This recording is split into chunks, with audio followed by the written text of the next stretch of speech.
If you like football, if you like fast cars, I suggest that you get to Austin in October.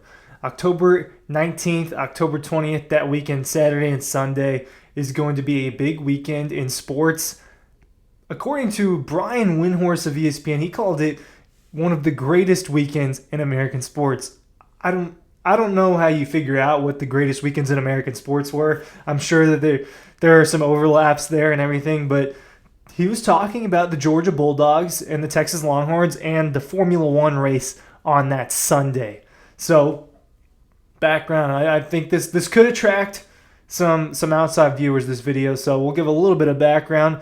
Georgia is going to play Texas. Texas obviously has moved over to the SEC along with Oklahoma. That is official July 1st, I believe, is when it becomes official, but they're now in the SEC, and Georgia drew Texas, a road game against Texas in the first year of this new look SEC that involves the Sooners and the Longhorns. It's going to be a road game for Georgia, and it is going to be a big game, or a big weekend in American sports. And that is coming from, there's a few reasons why I want to talk about this, but I want to get to something that I think is probably affecting a lot of the fans, because I know it's affected Dawg Post. What is a telling sign that this is a huge weekend? How booked up the hotels get.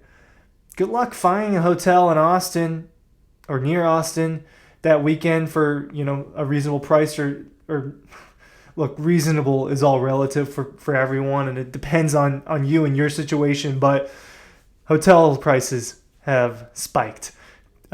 Flights have spiked. I still have yet to book my flight to Austin. I don't even know if I'm going to fly into Austin. So we'll see how that goes, but the flights are more expensive, and it's because of everything that's going on that weekend. Obviously, it's like the holiday weekends or big events. Prices go up, but this is a big thing, right? You've got the Formula One race on Sunday that's going to follow up the game. I don't follow Formula One, right? But I do recognize that it's becoming, and it's not because I don't like racing or anything. I like fast cars, like I talked about at the beginning of this video, but Formula One's becoming big. You see on Netflix, they've done the series on it. You get people waking up early in the morning to watch it. It's getting bigger and bigger.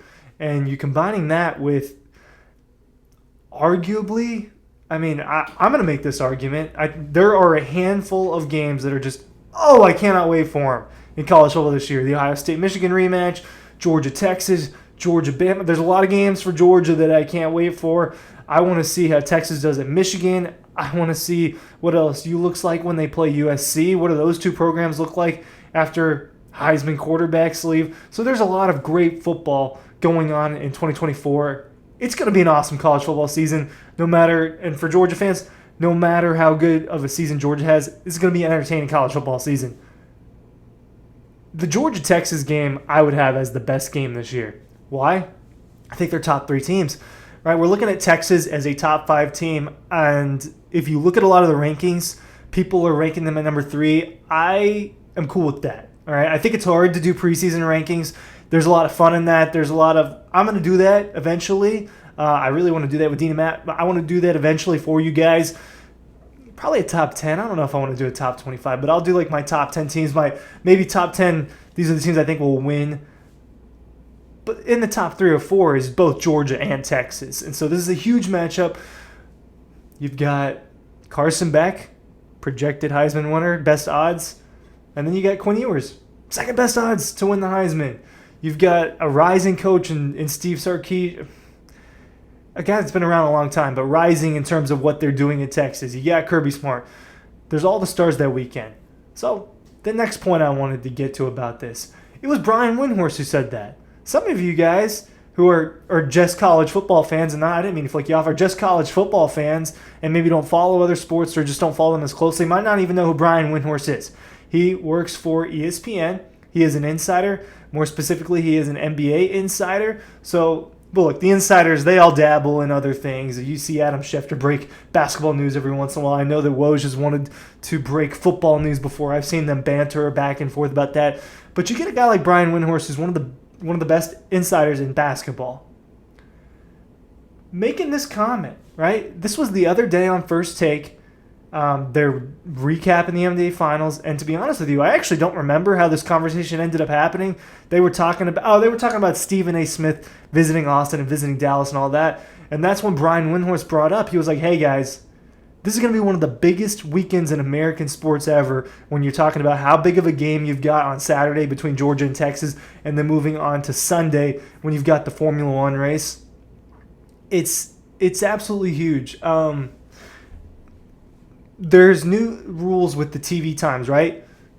The contract's different now. Now, the SEC is in bed with ABC, Disney, ESPN, right? No longer they've broken up with CBS, right? It was a long relationship. Thought they were going to get married, but no, they're going with the rich girl, the rich family, and that's they're getting the money from Disney, and that means we know a lot more times. We know that the Alabama game's at 7:30 now. We know that Georgia and Georgia Tech's going to be at night on Black Friday. So we know a lot more about the schedule heading into it, and we know which games are flex games, which means, hey, it could be a noonish, 3:30ish, or a night game.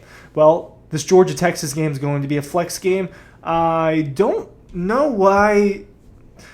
I was a little surprised when I saw it was a flex, and I need to double-check what the college football schedule October 19th is, because there must be another really big game that they are thinking about putting at night that day. Let's see, on October 19th, Auburn at Missouri, LSU at Arkansas, there it is, Alabama at Tennessee. That's the game that they're probably debating between which one's going to be the night kick and which one's going to be the 3:30 kick. The Alabama-Tennessee game, I do think, will be a pretty good game. It is back up in Knoxville. We know what happened 2 seasons ago when they broke down the freaking the goalpost after they beat Alabama. I wrote an article, and in the comment and in the headline, it is Georgia the new Alabama? That was part of the headline. And someone in the comments of the article was talking about, we got to stop talking about Alabama and all. You want to hear something? In the Georgia press room, people cheered when Alabama lost to Tennessee that day. It was embarrassing to see something like that, really. Just my 2 cents on that. I'm not saying I wasn't happy watching that result. I thought it was interesting. I thought it was entertaining. But yeah, that's what happened. A lot of people cheered. So there's some media tea for you there. A lot of fist bump. It was a little bit unprofessional in my opinion, but now you get that flex schedule, so you know that they're not going to put Georgia and Texas at noon. At worst, it'll be a 3:30 kick, and it depends. Some people like 3:30 better. Some people like 7:30 better, 8:30. Regardless, there's just no way it's not going to be a later kick, and I would be pretty surprised. If I was ESPN, I would put Georgia, Texas at night, and I would put Alabama, Tennessee at that 3:30 slot. Depends on what happens. Maybe Georgia has a hiccup on the way. Maybe Texas has a hiccup on the way. Texas did a good job of replenishing some of their talent, right? They go out and they get a good DB from Clemson. They go out and they get a tight end and a wide receiver from Alabama. They replenish some of their weapons. I don't think that they replenish their front seven as well as some of these other schools have, like Ole Miss, but they did good things to move forward, and so you don't have to just restart. And that's kind of what the transfer portal is going to give a lot of these really good programs, every program, but give a lot of these good programs is a chance to just restart or a chance to just retool instead of having to restart, rebuild, etc., etc. So I do think that this Texas team is going to be really good. Obviously, I think that the Georgia team is probably the best team in college football this year. We've just discussed it ad nauseum. Just the debate, the ongoing debate between Ohio State and Georgia, and it really is just between those two teams. But then you move on to that next tier. You look at Vegas. You look at all the odds. You hear what people are saying. Texas, Oregon, Bama, Ole Miss, right? That's kind of what Notre Dame is all getting kind of clumped into that. But more so Texas and Oregon underneath the tier of Georgia and Ohio State. At the end of the day, Georgia is a 1.5-point favorite at the moment over the Longhorns in Austin. And that tells you what you need to know about that game for now. One of the biggest weekends in American sports, according to Brian Windhorst. Thanks for watching.